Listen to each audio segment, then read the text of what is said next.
শুক্রবার ইরানের গুরুত্বপূর্ণ পরমাণু ও সামরিক ঘাঁটি শহরে হামলা চালিয়েছে ইসরায়েল। তবে হামলা চালাতে যাওয়া ইসরায়েলের সব ড্রোন গুঁড়িয়ে দিয়েছে ইরান। ইরান দাবি করেছে দেশটির ইস্পাহানে ইসরায়েলের 3টি ড্রোন গুঁড়িয়ে দেওয়া হয়। দেশটির বিমান প্রতিরক্ষা ব্যবস্থা সক্রিয় থাকায় ড্রোনগুলো ধ্বংস করা হয়। ইরানের রাষ্ট্রীয় টেলিভিশনে এই খবর প্রচার করা হয়েছে।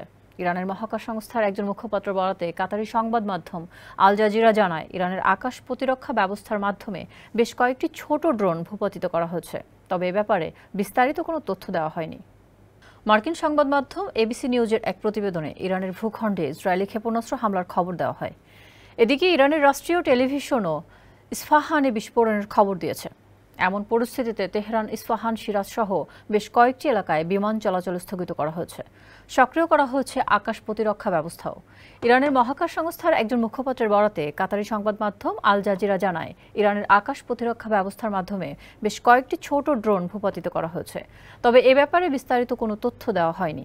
এখন পর্যন্ত চলমান এ হামলায় ক্ষয়ক্ষতির কোনো খবর পাওয়া যায়নি। এমনকি পাল্টা এ হামলার দায়ও স্বীকার করেনি ইসরায়েলি প্রতিরক্ষা বাহিনী। ইরানের ইস্পাহান শহরটিকে কৌশলগতভাবে গুরুত্বপূর্ণ শহর হিসেবে বিবেচনা করা হয়। শহরটিতে সামরিক গবেষণা ও উন্নয়নের সাইট এবং ঘাঁটি সহ বেশ কয়েকটি গুরুত্বপূর্ণ স্থাপনা রয়েছে। এছাড়া নিকটবর্তী নাতাঞ্জ শহরে ইরানের পরমাণু সমৃদ্ধকরণ সাইটগুলোর অবস্থান রয়েছে।